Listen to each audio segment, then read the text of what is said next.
Mais écoute Rémi, merci d'avoir répondu à mon appel pour ce petit enregistrement des vraiment inspirantes personnes. Donc un Merci projet Samuel. qui me tient, voilà, un projet qui me tient à cœur. Merci à toi, vraiment, tu as été hyper réactif et j'apprécie parce que je sais que tu es très occupé, donc vraiment, je trouve ça chouette. Et donc le but, bah, ça va être de parler d'inspiration. Déjà, je vais te proposer de te présenter en quelques mots pour les gens qui ne te connaîtraient pas, qui n'auraient pas cette chance. Et puis après, on va pouvoir rentrer dans le vif du sujet. Alors, je m'appelle Rémi Camus. Je suis aventurier explorateur depuis plus de 12 ans. Auparavant, j'avais un vrai métier, comme tout le monde. J'étais maître d'hôtel dans la restauration. J'ai fait ça pendant presque 8 ans. J'ai sillonné un petit peu la France et puis ensuite, je suis parti à l'étranger, en Nouvelle-Zélande, en Asie. J'ai travaillé en Angleterre, en Pologne. Et j'avais besoin de clôturer ce chapitre de la restauration sur quelque chose qui me permettait de me dire, ça y est, j'ai atteint le but ultime. Je voulais devenir maître d'hôtel dans la restauration parce que la restauration, c'est un métier de passion et de valeur. Et en plus de tout ça, il y a une petite particularité de la restauration, c'est qu'on est toujours pointé du doigt enfin, en tout cas, de ce que j'ai pu en vivre, moi, quand j'étais plus jeune, c'est que quand on est dans la restauration, eh bien, c'est toujours un métier de ah ouais, d'accord, t'es serveur dans la restauration, mais du coup, t'es étudiant à côté, et en fait, les gens comprenaient pas que, bah non, c'est mon métier, abruti, enfin, c'est ce que je fais au quotidien, quoi. Et je trouvais que c'était difficile voilà, d'avoir ce regard sur des gens par rapport à mon travail. Et donc, je voulais clôturer ce chapitre en ayant un statut, et c'était devenir maître d'hôtel, donc c'est ce que j'ai fait. Et puis ensuite, eh bien, j'ai eu la chance de rencontrer quelques personnes, notamment une femme sur une brocante, et j'ai acheté un livre qui m'a donné l'envie à mon tour bien, de me lancer dans l'aventure. Je ne savais pas vraiment jusqu'où ça allait me mener, cette aventure. J'ai commencé par mettre en place ma première expédition, donc j'ai traversé l'Australie en courant. J'ai fait Melbourne, Darwin en courant, en totale autonomie, tout seul, sans assistance, avec une Wow. petite remorque qui faisait 40 kilos. C'était chaud. Pas forcément que le faire, mais c'était chaud, la température aussi. J'imagine. Les deux étaient chauds. Et j'ai découvert vraiment un environnement très hostile, une population très à l'écoute de ce que j'essayais de mener à travers ce projet de traverser l'Australie en courant. J'ai failli crever dans le désert. J'avais plus d'eau en fait, et donc on se retrouve face à ses propres limites physiques du corps humain. Et là, on se rend compte que on en s'en fout de tout, de ce qu'il y a autour de soi, d'avoir une douche, d'avoir un lit, d'avoir un confort, d'avoir un toit, ça devient vraiment quelque chose de très lointain. On revient à des choses beaucoup plus primaires. J'ai faim, j'ai soif, j'ai froid, j'ai besoin de me protéger d'une agression de quelque chose. Voilà, des choses, on va dire, primaires et vraiment reptiliens. Enfin, on est tourné vraiment sur un instinct animal. Ça m'a vraiment perturbé. J'ai beaucoup appris de cette aventure. Et j'ai décidé de faire, poursuivre mon combat sur la thématique de l'eau. Donc, j'ai descendu le fleuve Mekong en 2013 en hydrospeed, du Tibet jusqu'au Vietnam. Donc, ça m'a pris 6 mois pour faire 4400 km. Une longue et belle aventure, pleine de rencontres et de partages, de moments émouvants, de choses très enrichissantes, de personnes qui n'ont pas forcément beaucoup de moyens, mais qui ont tellement à offrir et qui est bien plus qu'uniquement du matériel. Donc, j'ai beaucoup aimé ces instants suspendus dans le temps. J'ai vraiment kiffé ce moment-là. Et on se rend compte que malheureusement, le Mékong est un fleuve poubelle qui sert de décharge à ciel ouvert pour la plupart des gens parce que on n'a pas les moyens nécessaires de venir faire du stockage de déchets à un endroit comme on peut avoir chez nous. Et je suis convaincu que si en France, on n'avait pas le service d'ordures qui passe quotidiennement, mais ça serait une véritable poubelle parce que tu ne pourrais même pas demander à une personne vivant ici de dire toutes les semaines, il faut que vous preniez vos poubelles et il faut les emmener à 10 kilomètres d'ici, il y a un centre de stockage. Mais ça serait un tas de merde, c'est sûr. Donc ça m'a vraiment marqué, le Mékong. Et tous les déchets, forcément, terminent leur course dans les mers et les océans. Donc, quand je suis revenu du Mékong, je me suis posé beaucoup de questions là-dessus. J'ai été contacté par M6. J'ai pu participer à une émission qui s'appelait Wild, la course de survie, qui a été diffusée en 2018, où on partait dans différents biotopes, accompagné d'un novice pour aller faire une course jusqu'au centre, un cercle fictif pour essayer de survivre dans différents biotopes. Donc, j'ai participé à l'émission et j'ai fini vainqueur.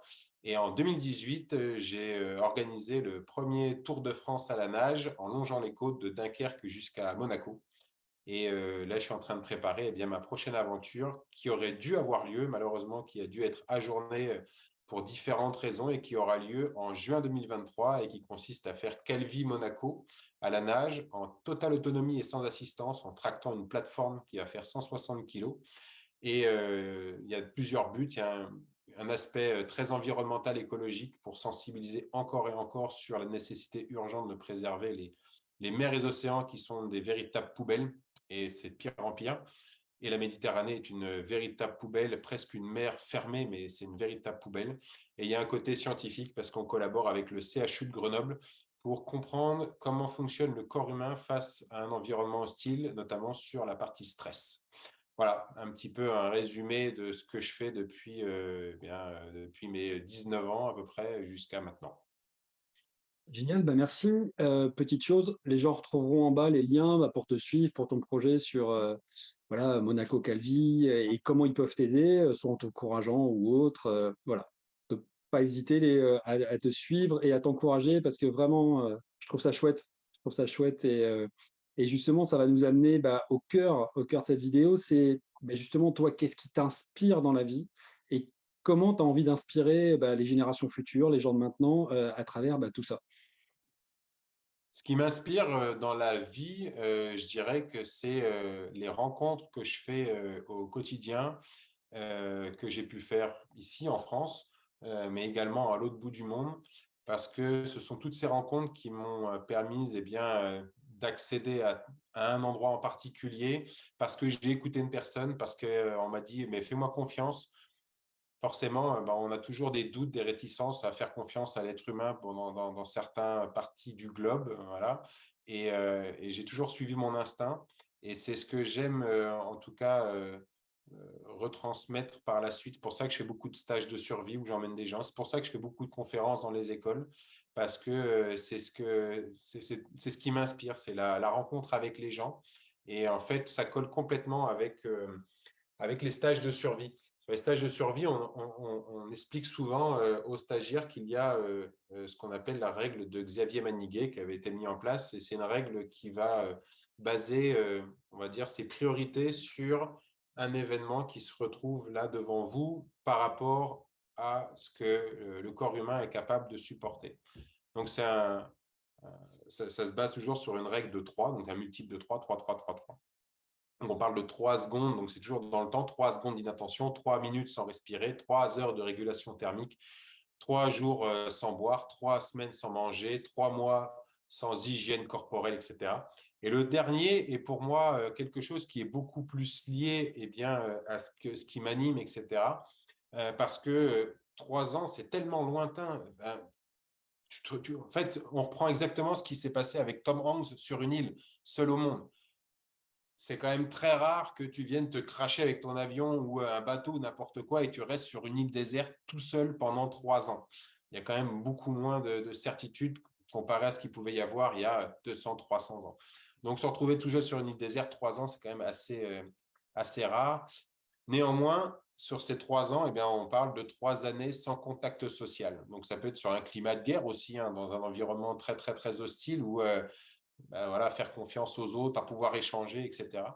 Et en fait, ça colle complètement avec ce que je recherche sur le partage, sur les rencontres, parce que pour moi, 3 années sans contact social, la finalité de ces 3 années, c'est qu'à un moment donné, on revient aux 3 secondes d'inattention, c'est qu'on n'a plus aucune raison de vivre et l'être humain, il est tel qu'il est et il a besoin d'avancer. Pourquoi? Parce qu'il y a du partage. Quand je fais mes aventures à l'autre bout du monde, que ce soit la plus grosse aventure que j'ai jamais réalisé, ou alors la simple balade dans la forêt pendant 2, 3 heures, quand tu reviens à la maison, même si tu es parti pendant 2 années faire un truc de ouf et tu reviens à la maison, la première chose que tu vas faire, tu vas en parler. Même si c'est juste une petite balade de 15 km, tu reviens à la maison, la première chose que tu vas faire, tu vas en parler aux gens avec qui tu partages ta vie, tes voisins, ta femme, tes enfants, ton mari, peu importe, mais tu vas en parler. Si tu fais une aventure, qu'elle soit longue ou courte, de proximité à l'autre bout du monde, et qu'il n'y a personne à qui en parler, pas les voisins, pas la famille, personne à qui en parler. Et en fait, il n'y a aucune raison de le faire parce que du coup, à un moment donné, il n'y a pas de but. Le but, c'est de partager, c'est de pouvoir enrichir l'autre avec ton discours et que l'autre vienne t'enrichir avec ce qu'il a vécu. Et c'est comme ça que l'être humain permet de grandir, de s'épanouir, etc. Donc, c'est ce que je recherche principalement et c'est ce que j'essaye d'inspirer eh bien, aux autres. Non pas que la rencontre, mais voilà, moi j'en parle souvent dans mes conférences, je dis oser c'est gagner.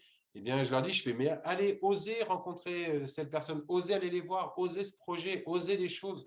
De toute manière, même si vous prenez une claque, elle ne sera pas physique, elle sera juste, on se la prend, on tombe et on se relève, et puis c'est pas grave. Tout le monde a été bébé, tout le monde s'est remis de ses chutes parce qu'on était à quatre pattes, on a essayé de se lever, on s'est cassé la gueule. Ben, c'est pas grave, ça fait partie de l'apprentissage. Et c'est ce que j'essaye d'enseigner aux gamins dans les écoles. Je leur donne en tout cas ma vision des choses. Je leur dis, vous savez, vous n'êtes pas obligé de faire les plus grandes études au monde pour pouvoir vivre de quelque chose. J'en suis l'exemple. J'ai pas fait de longues études et pourtant je me suis donné les moyens d'eux. La seule chose qui me différencie peut-être de certains, c'est que je me suis toujours donné des objectifs et je me suis toujours donné des coups de pied au cul pour les atteindre en respectant mes valeurs et en me disant, eh bien, je respecte ce cadre et c'est ça qui me fait avancer. Donc, c'est ce qui me donne envie à chaque fois. Voilà, quand je vais voir les gamins dans les écoles, c'est de leur partager ce que j'ai vécu, mon quotidien, leur montrer la beauté des choses.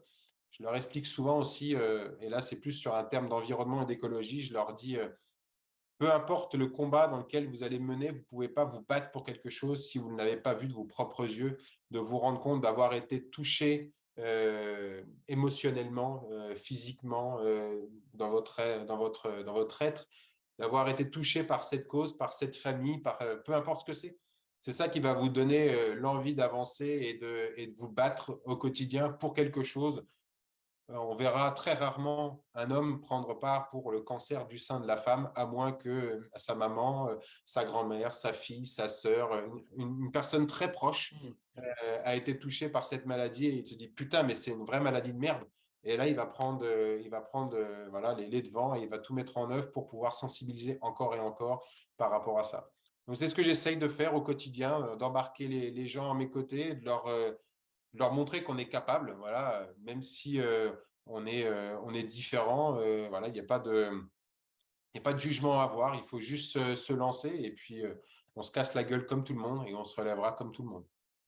Ouais, effectivement et enfin, moi, c'est, tu vois, la leçon que tu dis là, voilà, oser, d'oser, c'est, moi, c'est une leçon très jeune aussi que j'ai appris où, c'est sur un truc, un problème d'adolescent, hein, où, j'osais pas aller voir les filles et un copain m'a dit tout bêtement, il m'a dit: «Mais Sam, si tu y vas pas, tu sauras jamais. De toute façon, si tu y vas, bah, au pire, elle te dit non et tu repars pas avec moi puisque tu l'avais pas Ben voilà, et au mieux, elle te dit oui». exactement. Donc, en fait, tu ne perds jamais. Tu ne perds jamais parce que c'est quelque chose que tu n'as pas. Donc, si tu rêves d'une aventure, tu tentes. Si tu n'y arrives pas, ben, c'est pas grave. Au moins, tu auras la fierté d'avoir tenté, tu as essayé, tu l'as pas eu, mais tu repars pas en arrière. Et si tu l'as, c'est que du bonus, en fait. Et ça, c'est une leçon géniale. C'est important, je l'explique souvent aux enfants, je leur dis, vous savez, on ne peut pas être expert dans tous les domaines, c'est pas possible. Par contre, on peut avoir de l'expérience et à force d'accumuler de l'expérience, eh bien, vous allez avoir de l'expertise dans quelque chose. La rencontre avec la première nana ou peu importe, eh bien, effectivement, ça peut s'achever par un échec, mais on a appris qu'il fallait peut-être pas faire comme ça. Donc, on apprend quelque chose. Et quand on se dit, ah, je vais retenter, bon, on a appris quelque chose de la première fois. On se dit, bon, ça n'a pas fonctionné. Bon, faut pas faire comme ça. Et c'est ce que je dis aux enfants. Je fais, il n'y a pas de bonne ou de mauvaise expérience. Il n'y a que des expériences. On les fait et puis c'est tout. Et c'est ça qui va vous enrichir et qui va vous permettre de progresser. Moi, j'oblige souvent les étudiants, alors, beaucoup plus souvent dans les écoles primaires parce que, et les collèges parce que c'est CM1, CM2, puis après collège, c'est là où on juge facilement les personnes, le regard des autres. Après, le lycée, c'est encore différent parce qu'on a des styles vestimentaires, etc. Peu importe. Mais collège, on ne sait pas trop qui on est, hein, et on juge facilement parce que il porte des lunettes, il bégaye un petit peu, il a un petit zozotement. C'est le plus grand de la classe, ça doit être un grand con. C'est le plus petit. C'est la plus obèse. C'est le plus gros. Enfin, peu importe. Et on juge facilement. Et donc, j'oblige souvent les enfants quand je fais des présentations, à la fin, quand je leur demande, vous avez des questions? Bon, généralement, les gamins, ils ont 15 000 questions à poser. Donc, je leur dis, OK, c'est parti. Et j'en prends un, je fais, toi, allez, viens ici, on va au tableau. Et il fait, non, non, non, je fais, si, si, si, viens au tableau. Je fais, t'inquiète pas, il va rien se passer. Les autres, ils vont pas se moquer de toi parce qu'ils sont dans la même problématique. Et en plus de ça, ils savent pas lequel je vais choisir après. Donc, t'inquiète pas, tout va bien se passer. Et donc, je leur donne des trucs et astuces, voilà, pour prendre la parole. Il faut être bien droit, il faut regarder un petit peu là-bas, un petit peu au milieu, un petit peu à droite, bien mâchouiller ta phrase, ta question dans ta petite tête. Voilà, tu prends le micro, tu le colles bien, hop, tu poses ta question. Il faut que ce soit éligible, que tout le monde ait bien compris. Et là, il se rend compte que c'est juste très drôle. Et moi, je suis là en train de rigoler avec lui. Je fais, tu sais, moi aussi, des fois, je bafouille, des fois, je me trompe et c'est humain. Je fais, on n'est pas parfait. Si on était parfait, mais qu'est-ce que ça serait chiant? Et du coup, voilà, je lui réponds à sa question. Je fais, allez, un autre. Et au début, on sent qu'il y a une réticence à le faire parce que justement, il y a le regard des gens. Et les gamins, ils ont, ah non, non, non. Et au bout du troisième, quatrième, après, ils veulent tous venir au tableau parce qu'en fait, il n'y a pas de jugement. Je ne suis pas en train de me moquer d'eux. Et ceux qui sont en face, je leur dis, je fais, vous moquez pas, c'est juste un exercice, c'est juste fun. Vous allez devoir essayer de comprendre ce qui ne va pas dans sa façon de se tenir. Et puis après, peut-être que toi, il va falloir que tu fasses mieux pour pouvoir progresser. Tout le monde doit apprendre les uns des autres.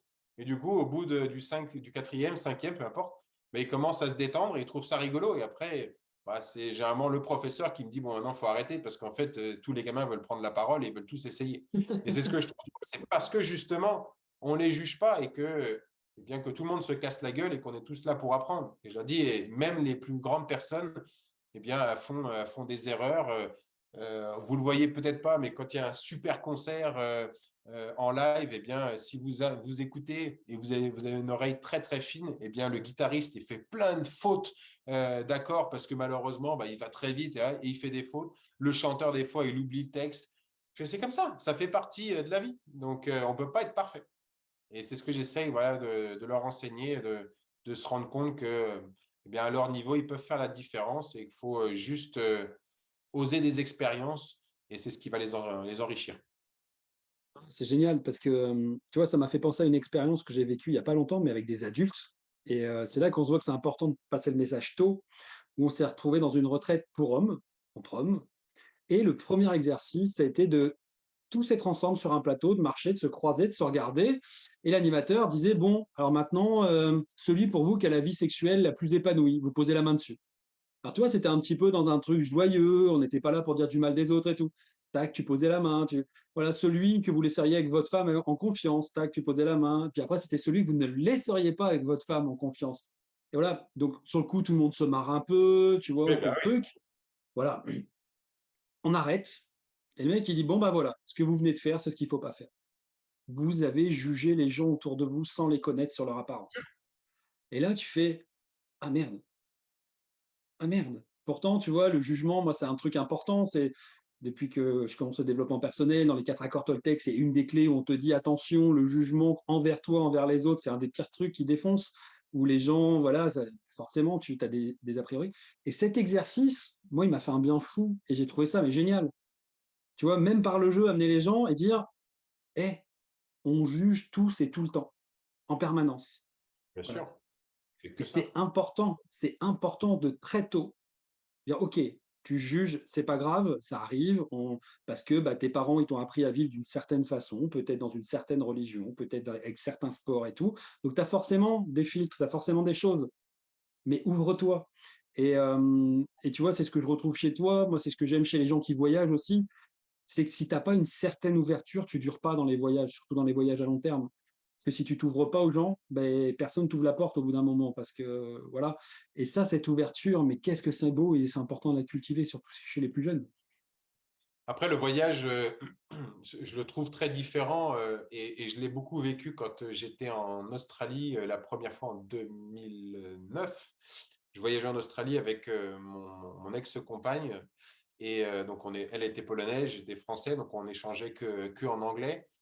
Et parce qu'il y avait cette différence de culture entre nous deux, on allait facilement voir les gens parce que je parlais français, elle polonais, on parlait en anglais.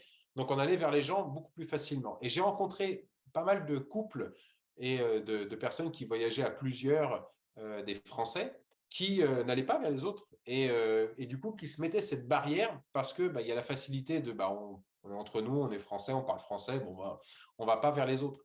Et c'est ce que je trouvais intéressant sur le voyage que que je nommerais presque initiatique, de faire des voyages seuls. C'est parce que effectivement, on se laisse mener par les rencontres, les gens qui vont croiser notre chemin et des fois, on va s'arrêter.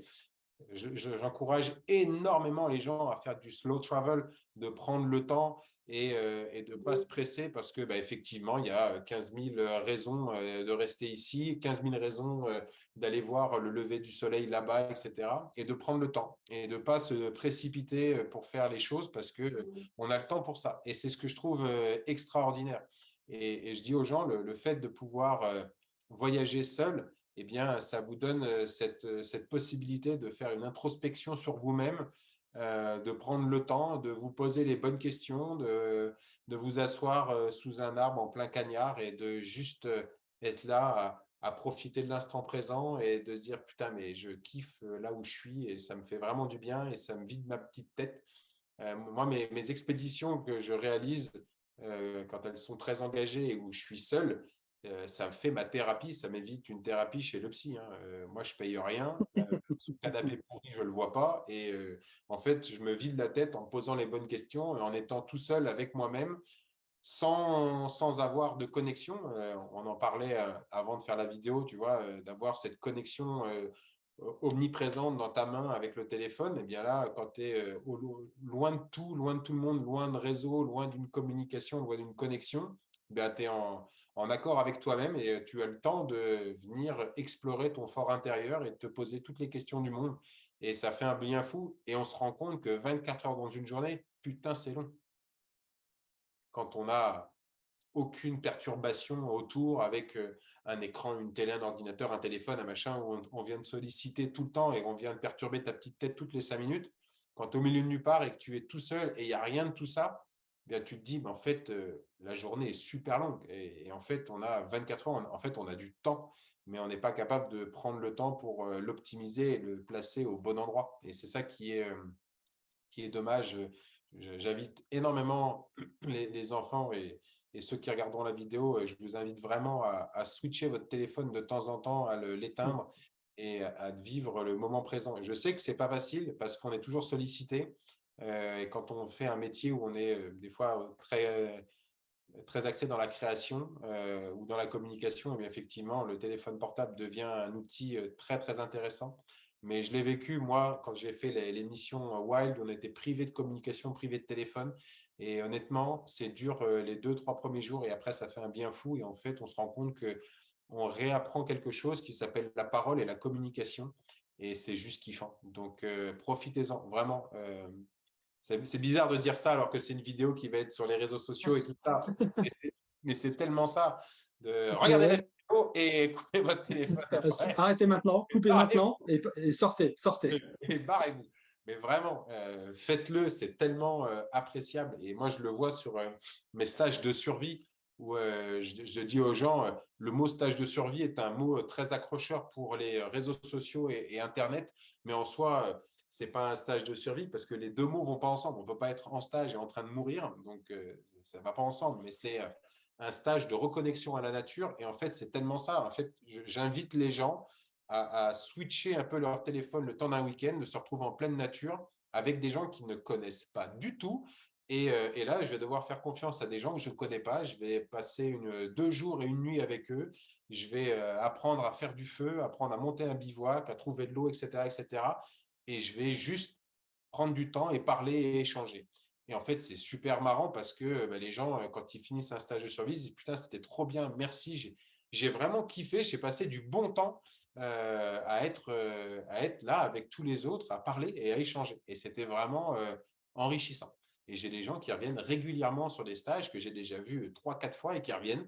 Je dis, mais pourquoi tu reviens? Je fais, tu connais presque tout maintenant. Il me dit, bah, alors, je ne connais pas tout, parce qu'il y a toujours des trucs à améliorer, mais ça fait tellement du bien de se retrouver Je fais: «Mais organise-le avec tes potes du coup, tu peux faire la même chose». Il fait: «Ah, c'est pas pareil. Là, on est guidé, on est emmené et on rigole et on se marre et c'est fun».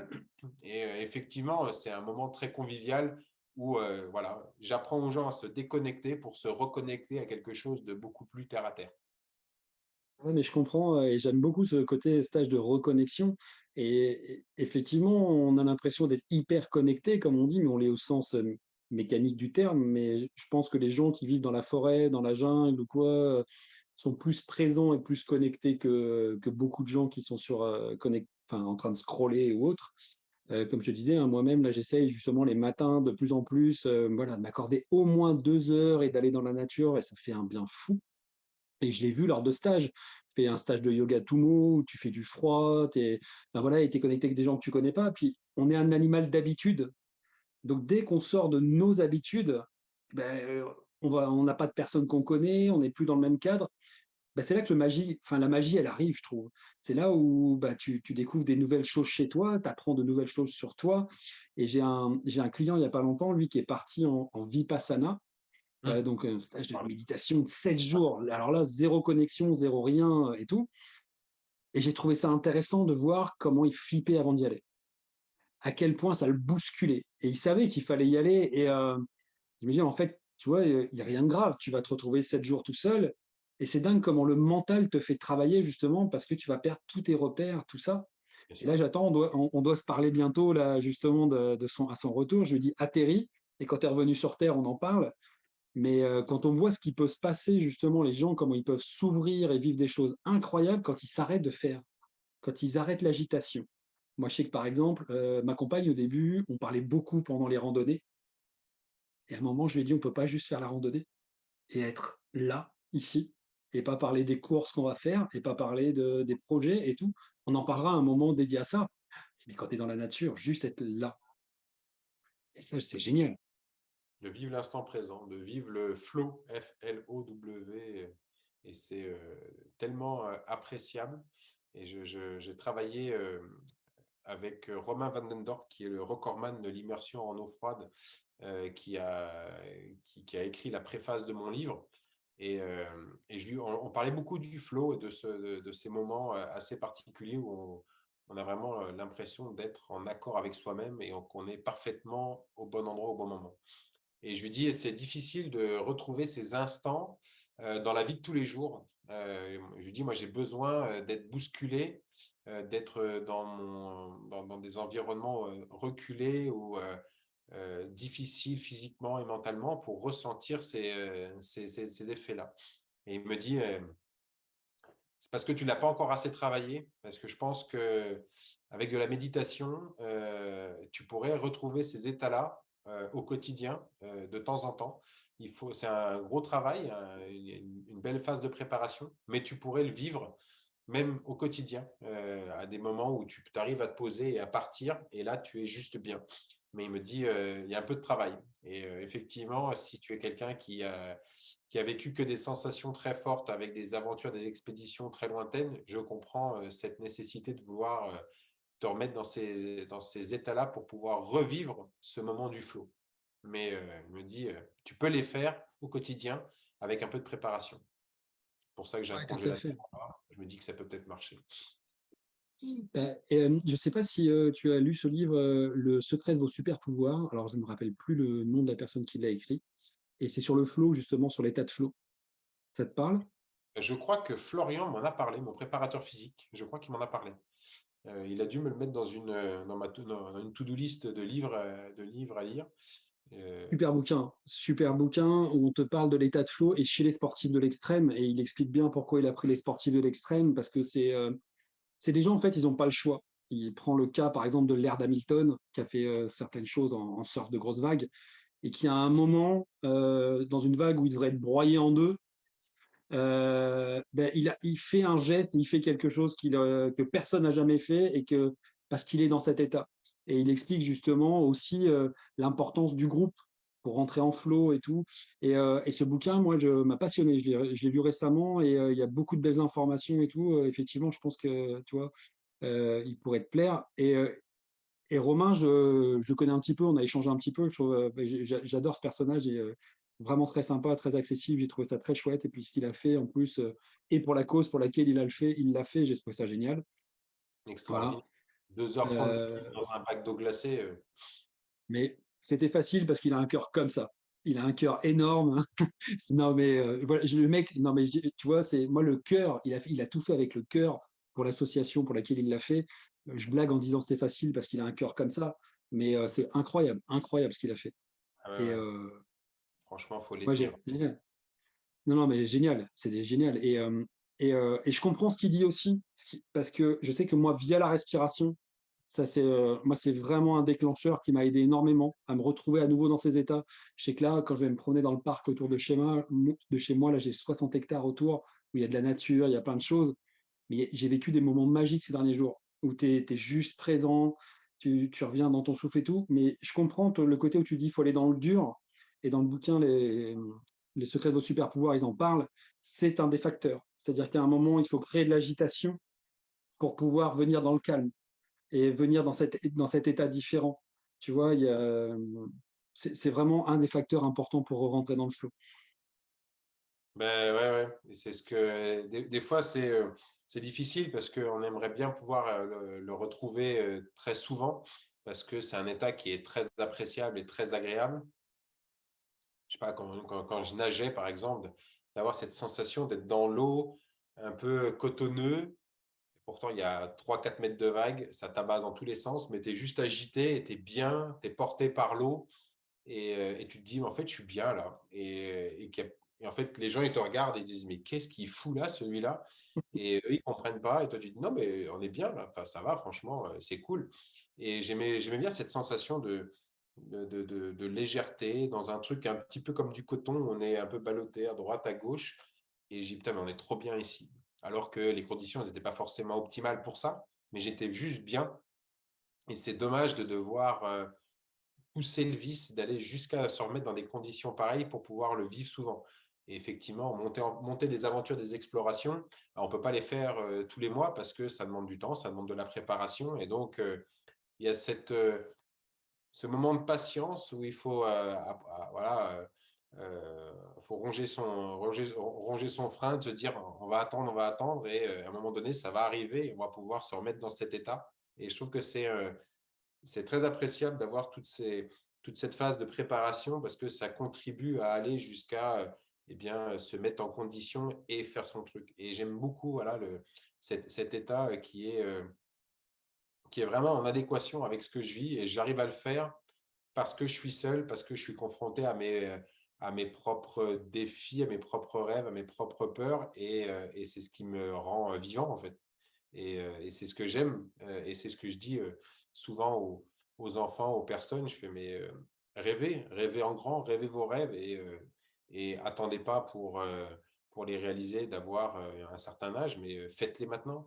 Euh, j'ai un vidéaste, 22, 23 ans, Paul, en couple, un appartement, tout ça, et je l'appelle en fin d'année, je fais ça, mon petit Paul, et il me dit, ça va, ça va. Je fais, quelles sont les nouvelles? Il me dit, ah, je viens de prendre une décision. Je sais pas si c'est la bonne ou pas, mais j'ai rompu avec ma copine. Je pars de l'appartement, j'ai viré toutes mes affaires, je m'en vais. Et je lui dis, tu vas faire quoi? Il m'a dit, bah, j'ai 22, 23 ans, je ne sais plus quel âge il a, 22, 23 ans. Il me dit, je peux pas me dire que je vais rester là. Et voilà, il fait, je suis trop jeune et j'ai besoin de partir et de découvrir. Et là, il s'en va en Inde, je crois, début février. Il part 3 mois en Inde. Je dis, je sais pas ce que je vais faire. Je vais rejoindre après un pote en Amérique latine. Je m'en fous. J'ai juste besoin de vivre tout ça maintenant et de me dire, je l'aurais fait. Voilà. Et il me dit, c'est très triste, ça me fait chier parce que j'aime ma compagne, j'aime la personne avec qui je partage ma couche, mais là, j'ai besoin de partir. Et je lui dis, j'ai pas de message à te dire si c'est bien ou pas bien. C'est toi, c'est dans ta petite tête. Et encore une fois, c'est pas un jugement. Il n'y a pas de jugement là-dessus. Voilà, tu fais ta propre expérience. Et si tu juges que, effectivement, bah, ça te convient et c'est ce que tu voulais, eh bien, j'en suis content. Effectivement, il y a une autre partie, ça va pas faire plaisir de l'autre côté, il faut que l'autre côté comprenne également. Enfin, il y a des compromis à faire des deux côtés, mais vas-y, fonce, va rêver ta vie, va faire ton truc. Et je suis content. Et c'est exactement, c'est ce que j'essaye d'enseigner, c'est ce que j'essaye de partager avec les plus jeunes, de leur dire, allez-y, rêvez et rêvez en grand. Et vous verrez, vous aurez une vie trépidante, remplie de rencontres et de partages. Et vous n'aurez jamais à la regretter et de se dire, putain, j'ai 60 ans, ben, j'ai rien branlé. Bah, là, tu pourras dire, j'ai 60 ans et j'ai fait trop de trucs et je regrette pas une seule seconde de tout ce que j'ai fait.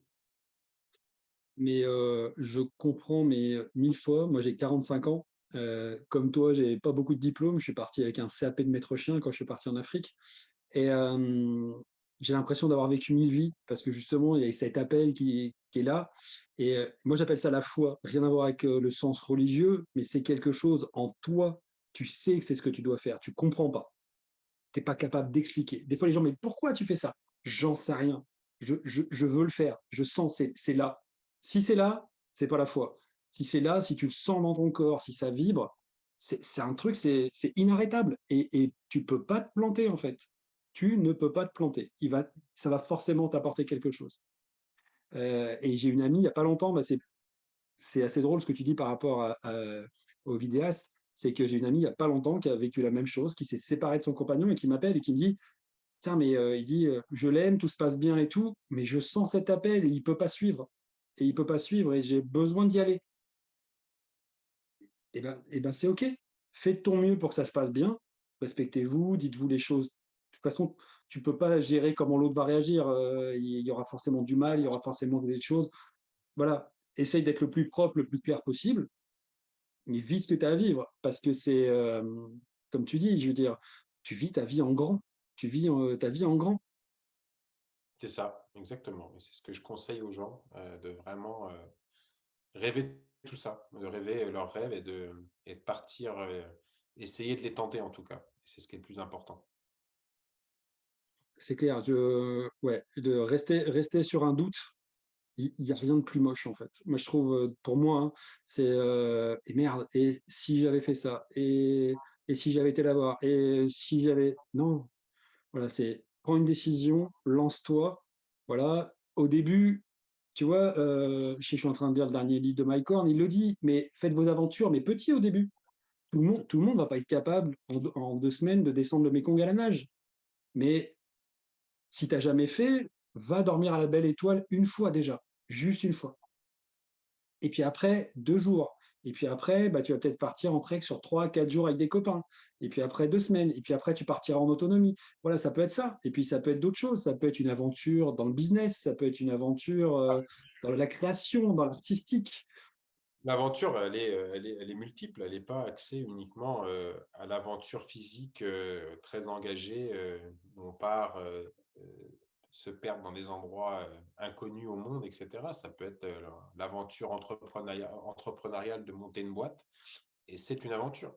L'aventure d'avoir une vie de famille, je sais c'est ce que je dis en ce moment, c'est une aventure. Et c'est une aventure qui dure bien plus que 1 ou 2 mois. C'est une aventure qui dure, on va dire, à minima 18 ans. Donc, c'est une véritable Voilà. aventure.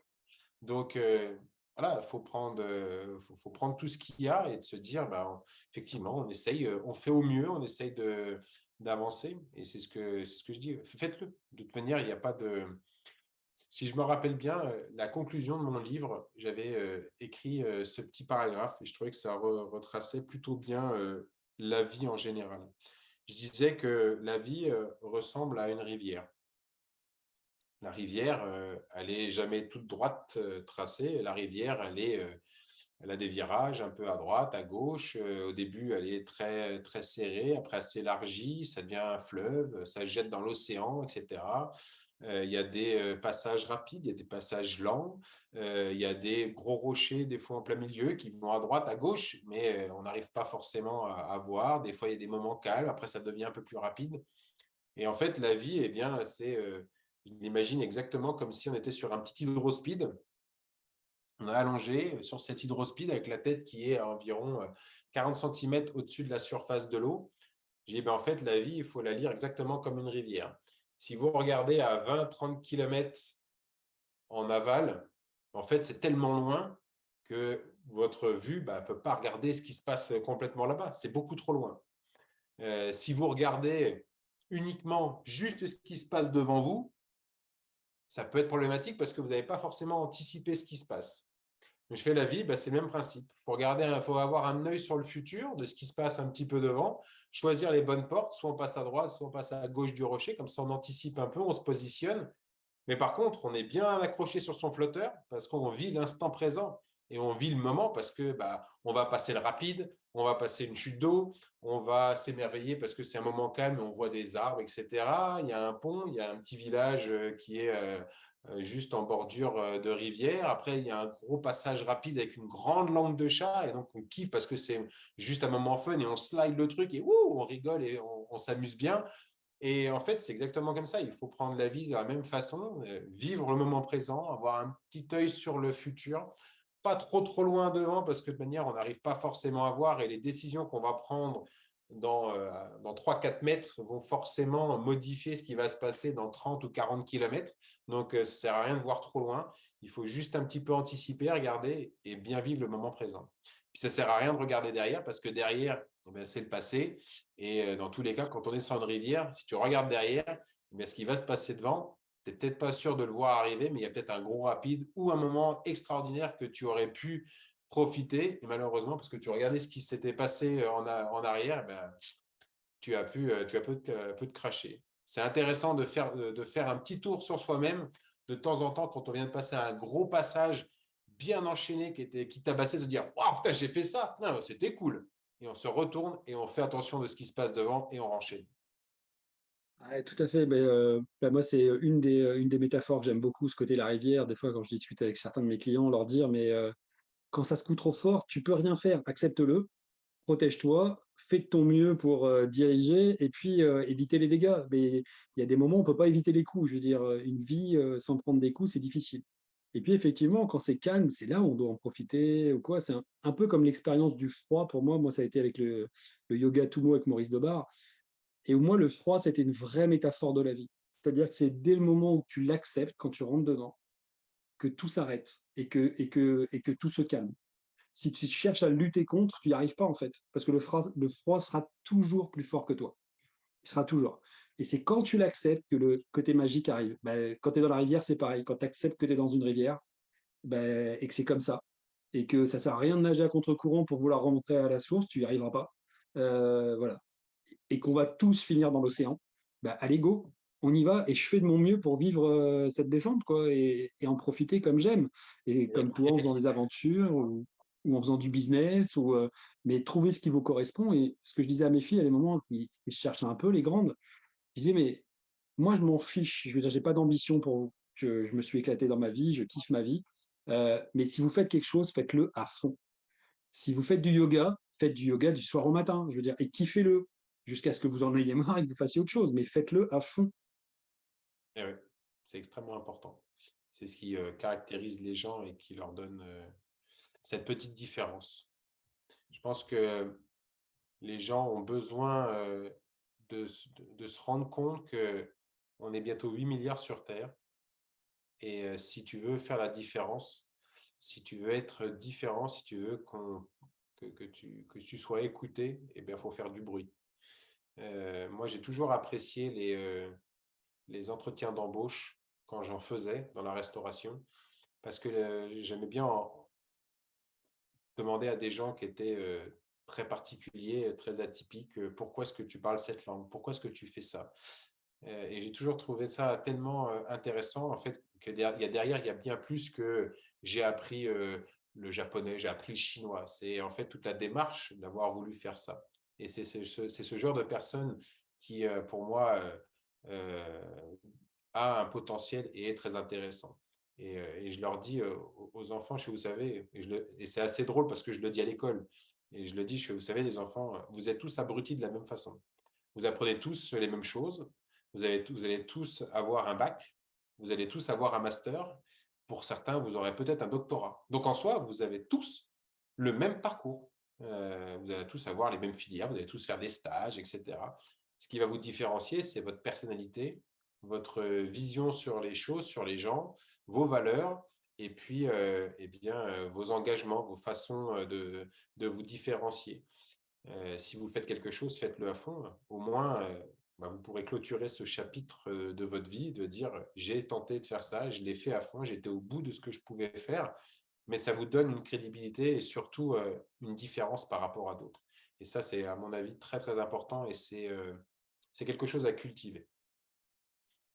Je te rejoins, surtout dans un monde où on est de plus en plus sur la façade. On parlait un peu d'influenceurs, de choses comme ça, où on montre les choses et on sait que derrière, c'est pas forcément vrai, mais dire aux gens d'être vrai déjà, d'être authentique. Et puis, comme je le dis, moi, et ça, c'est venu d'un exercice qu'on m'a fait faire, mais tu dois être la première personne à t'inspirer.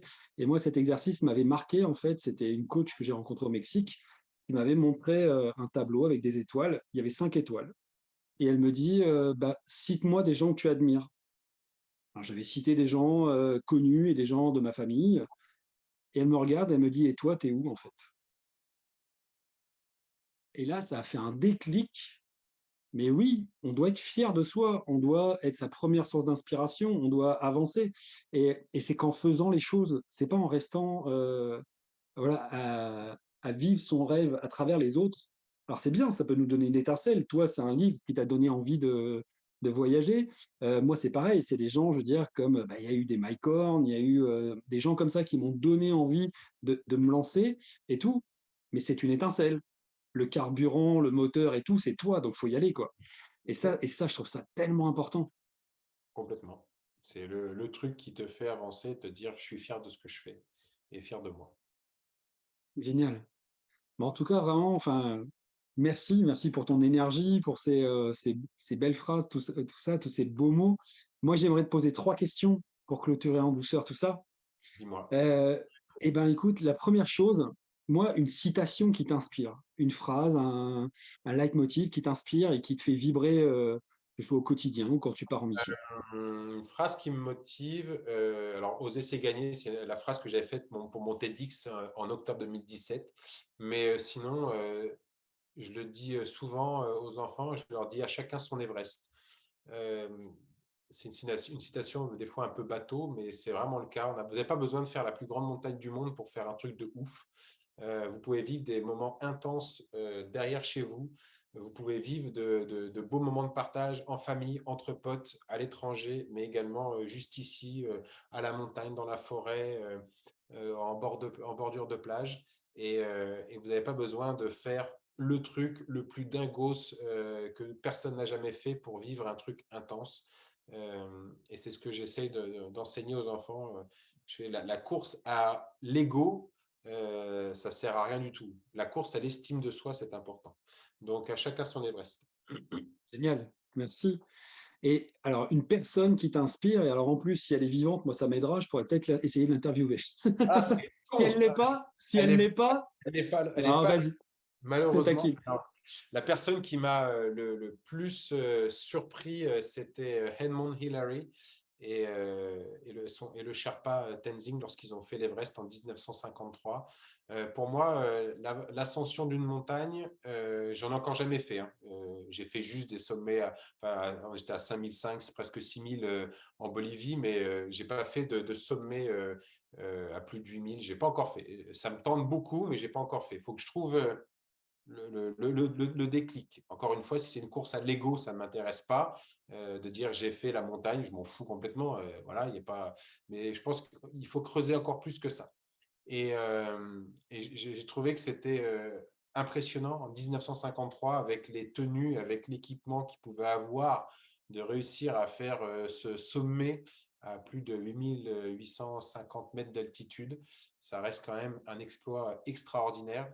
Et pour moi, l'ascension d'une montagne, eh bien, ça représente plutôt bien l'aventure d'exploration. C'est parce que tu peux avoir mis en place toute une préparation de dingos, entraînement physique, mental, recherche de partenaires, etc. Et puis ça coûte une blinde de faire l'Everest. Ça coûte super cher.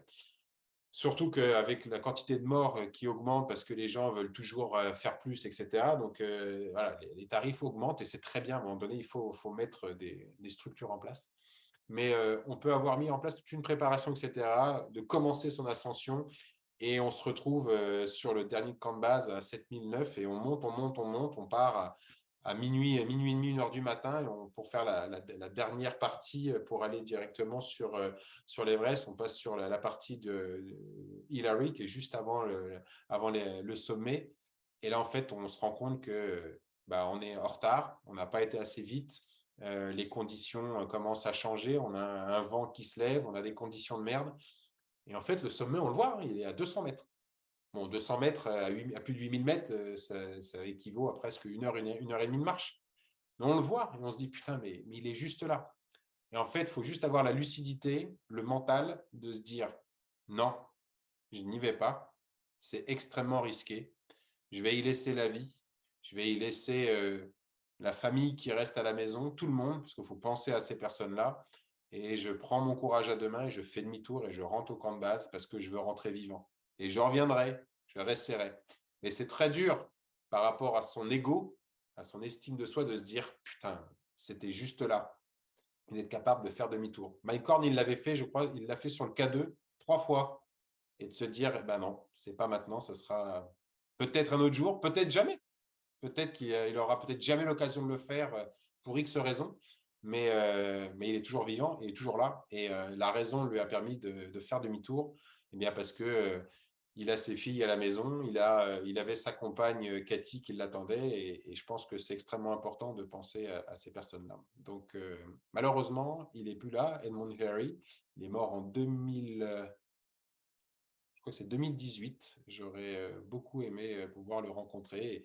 J'ai mangé en 2008, le 31 décembre 2008, pour passer au passage de la nouvelle année, euh, j'ai mangé devant la statue de Edmund Hillary en Nouvelle-Zélande, à Mount Cook Génial. Village. Extraordinaire. Voilà, j'étais un peu avec lui, mais pas. C'était une statue de bronze. J'aurais voulu que ce soit une statue de chair et d'os. Génial, merci, merci. Mais ouais, effectivement, et par rapport à Mike Horn, ouais, ben, pour moi, la montagne, alors je ne suis pas du tout un adepte de la montagne ni de la mer, mais la montagne et la mer représentent vraiment ben, ça, où on doit avoir de l'humilité. Quand j'écoute les gens qui vont en montagne ou en mer, avoir cette humilité. Et Mike Horn, même s'il passe pour un fou pour certains, dire mais c'est dingue ce qu'il fait, je pense que justement, c'est un mec hyper prudent et hyper sage par rapport à ce qu'il est capable de faire et d'en revenir à chaque fois. Après, on peut tous se planter à un moment, ça peut arriver, mais c'est incroyable. Effectivement, cet exemple est juste incroyable. Quand tu es à 200 mètres, effectivement, tu. Allez, j'y vais. Non, non, pas là. Et ça, je trouve, c'est une sagesse, mais incroyable. C'est une dure décision à prendre, surtout quand c'est des fois des projets de vie, de se dire putain, mais j'y suis. Non, fais-le pas, fais demi-tour. Donc voilà, pour moi, c'est des beaux exemples et j'avais beaucoup après, enfin, j'avais été admiratif de Edmund Hillary en 53. Enfin, fallait avoir une bonne paire de couilles. Bah, merci, merci. Et la dernière question, c'est pour toi un instant à vivre avant d'avoir le souffle coupé, de pousser ton dernier souffle. Qu'est-ce que tu voudrais vivre absolument avant de pousser ton dernier souffle? Ce que j'ai vécu ou du coup que ça serait à venir? Bah, pour toi, c'est l'instant à vivre. Donc peut-être que tu l'as déjà fait et ou il y a quelque chose que tu as envie de vivre. L'instant à vivre, pour moi, je ne veux pas dire qu'il est passé, parce que j'ai tellement de choses à vivre et et je suis toujours friand de ce qui se passe. Je suis toujours excité à l'idée de demain encore et encore, parce que j'adore tout ce que je fais. Mais pour moi, le moment extraordinaire à vivre, eh bien, c'est la naissance de ma fille le 12 juillet. Mon papa est mort en avril 2022. Très brutalement, je l'ai trouvé mort dans la cour. Et Laura, ma compagne, était enceinte. Et, euh, et on se retrouve à l'hôpital le 12 juillet et ma petite fille est arrivée à 21h50. Et pour moi, ça englobe tout ce que je pense de ce que l'être humain a comme mission sur Terre. On parle de partage, on parle de rencontre. Et bien, bizarrement, le 12 juillet, ben, je ne parle plus de partage et de rencontre, mais je parle de transmission. Et en fait, au quotidien, je vais pouvoir lui transmettre eh bien, toutes les conneries que je connais, tous les trucs que j'ai pu faire, tous les voyages, les livres, toutes les connaissances que j'ai pu acquérir au cours de ma vie, que mon papa m'a enseigné avec sa façon un peu bourrin, avec son côté très rustique, avec ce côté très Camus, ce que ma maman m'a appris, eh bien, à mon tour de le transmettre à ma fille. Et pour moi, c'est un moment très important et qui regroupe, bah, tu vois, ce que je disais au début avec les 3 années sans contact social et l'être humain n'est rien s'il n'y a pas de partage, s'il n'y a pas d'échange. Eh bien, là, on parle de transmission et à mon tour de transmettre mon savoir pour que, bah, à son tour, elle puisse essayer, je l'espère, de contribuer à un monde meilleur et d'apporter sa petite pierre à l'édifice. Voilà.